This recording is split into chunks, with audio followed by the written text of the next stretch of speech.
دەکەن.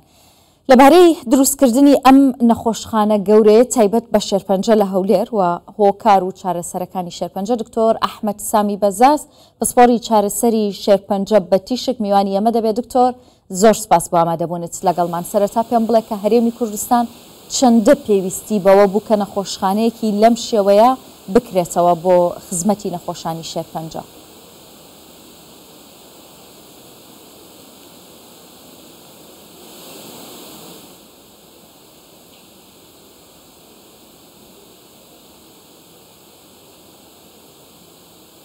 زۆر سپاس بۆ پرسیارەکەت بۆ ئامادەبوونتان.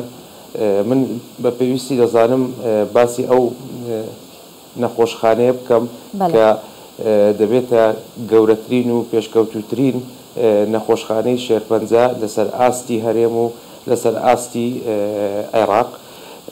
ئەم نەخۆشخانەی وەک جەنابی وەزیری تەندروستی ئاماژەی پێکرد کە دەبێتە گەورەترین نەخۆشخانە و پێکاتوە لە هۆڵی نەشەرگەری و چارەسەری کیمیاوی و هەروەها چارەسەری تیشک. بەپێی ئەو ئامارانە ئەوەی باز دەکرێتن ساڵانە ڕێژەی توشبوانی شێرپەنجە لە زیادبووندایە، بەڵام بەپێی ئاستی ستاندەر تا ئێستا هەرێمی کوردستان لە ژێر ئاستی ستاندەرە بەراورد بە وڵاتانی ئەوروپا و وڵاتانی ئەمریکا. ئەم نەخۆشخانەیە بە هیوای ئەوەی ئیشاڵڵا لە کاتی خۆیدا تەواو بێتن سوودێکی زۆر زۆر باشی ئەبێت بۆ هەموو نەخۆشانی کوردستان و هەروەها ئەو نەخۆشانی کە لە دەرەوەی هەرێمی کوردستان دێن چارەسەر وەردەگرن، چونکە بەپێی ئەو شتانی کە لە بەرچاومانە هەموو چارەسەری تێدایە و هەروەها بە چەند ئامێری پێشکەوتوی تێدایە بۆ پشکنینی پێشوەخت بۆ خەڵکی هەرێمی کوردستان و هەروەها بۆ چارەسەری نەخۆشیەکانی شێرپەنجە کە زۆربەی نەخۆشیەکانی شێرپەنجە و کاتە لایما لە شاری هەولێر چارەسەر وەردەگرن و چاک دەبن. زۆر باشە دکتۆر، تۆش جارێکی دیکە ئاماژەت بۆ کردەوە کە هەرێمی کوردستان لە توشبوون بە شێرپەنجە لە ژێر ئاستی ستانداردی جیهانیدایە. دەکرێت پێمان بڵێ هۆکارەکەی چییە؟ ئایا هۆشیاری خەڵکی هەرێمی کوردستانە یاخود زوو دەستنیشانکردنی نەخۆشیەکەی چییە هۆکارەکەی؟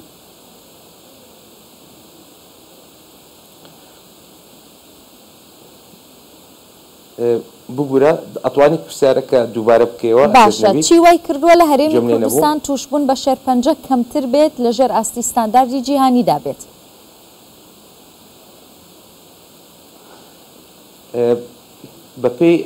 بەپێی ئەو پرسیارە هەندێک هۆکار هەن کەوا دیارە، ینی بۆ نمونە کە ئاستی ڕێژەی شێرپەنجە لە هەرێمی کوردستان لە ژێر ئاستی ستاندەرە بەراورد بە وڵاتەکانی دەرەوە بۆ نمونە ئەوروپا و ئەمریکا.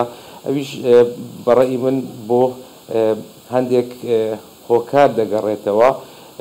بۆ نمونە هەندێک هۆکار هەن کە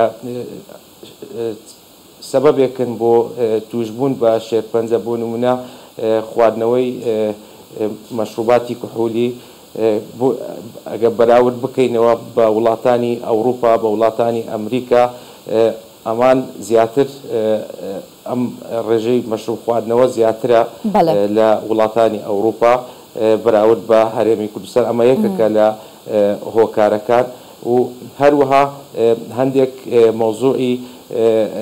مۆزوعی جینات هەیە کە وای کردووە ڕێژەکە لە هەرێمی کوردستان و هەروەها لە عێراق لە ژێر ستاندەر بیتن. باشە دکتۆر، ئەو نەخۆشانەی کە تووشی شێرپەنجە دەبن زۆرترین جۆر چییە کە لە هەرێمی کوردستان تووشی دەبن؟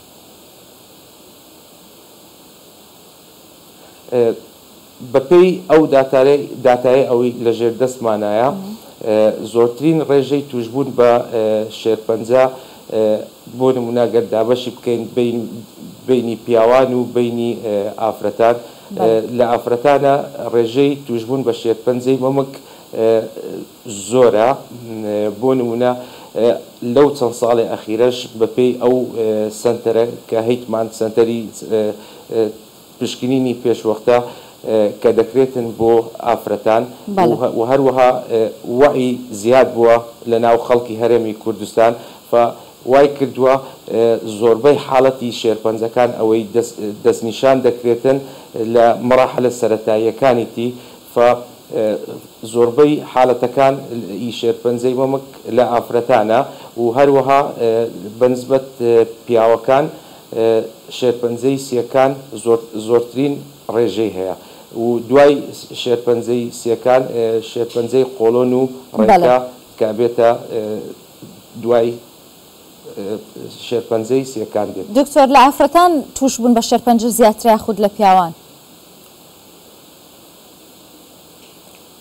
بەپێ ئەو داتای 2023 و 2024 کە لەژێر دەستماندایە ڕێژەی توشبوون بە شێرپەنجە لە پیاوان تۆزێک زیاترە ئەگە بەراورد بکرێتەوە لە ئافرەتان. باشە، لە پیاوان زیاترە. دکتۆر من 54 تا 55%. باشە، من باسی ئامارەکانی 2023 کرد. دەگەر تۆ پێمان بڵێ ساڵی 2024 چۆنە؟ ئایا توشبوون بە شێرپەنجە زیادی کردووە؟ چەند زیادی کردووە؟ تا ئێستا ئامارەکان زۆر داتایەکانمان بەردەست نییە چونکە ئێمە کۆتایی ساڵ هەمووی بێکەوە ئامارەکان کۆ دەکرێتەوە بەس بەنسبەت ئاماری 2023 گەر بەراوردی بکەین لەگەڵ 2022 ڕێژەی توشبوون بە شێرپەنجە زیادی کردووە. ئەمیش بۆ چەند هۆکارێک ئەگەڕێتەوە. یەکەمیان بۆ نمونە چەند سنتەر و نەخۆشخانەی پێشکەوتوی شێرپەنجە لە هەولێر لە هەرێمی کوردستان کە دروست کراوە بۆ نمونە سنتەری ئاوات کە وای کردووە نەخۆشێکی زۆر لە محافەزەکانی دەرەوەی عێراق سەردانمان بکەن وای کردووە ئنو ڕێژەی توشبوون بە شێرپەنجە زیاد بکاتن و هەروەها وەک ئاماژەم پێکرد سنتەری پشکنینی پێش وەختەمان هەیە کە زۆربەی خەڵک سەردان دەکاتن بۆ نمونە ئافرەتان وای کردووە تەشخیصی شێرپەنجە زووتر تەشخیص بکرێتن و بۆیە ژمارەکان لە زیادبووندایە. باشە، دەمەوێت ئەوم پێ بڵێ ڕاستە شێرپەنجە نەخۆشیێکی مەترسیدارە، بەڵام ڕێژەی چاکبوونەوەی و کەسانی کە تووشی شێرپەنجە دەبن لە هەرێمی کوردستان دڵخۆشکەرن؟